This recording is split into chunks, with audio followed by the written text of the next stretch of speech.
ఇప్పుడు నీకు 10 ఏళ్ళు వచ్చాయి కాబట్టి మనం కొన్ని స్మాల్ రూల్స్ ఫాలో అవ్వాలి. ఎలాంటి రూల్స్ అమ్మా?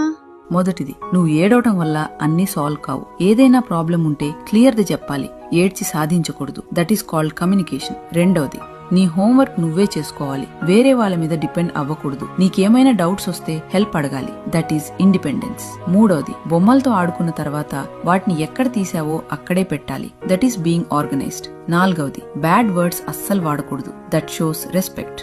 ఐదవది, నువ్వు తప్పు చేసినప్పుడు మనస్ఫూర్తిగా క్షమాపణ చెప్పాలి. That is responsibility. ఆరవది, తెలిసిన వాళ్ళని చూసినప్పుడు మంచిగా పలకరించాలి. That is good manners.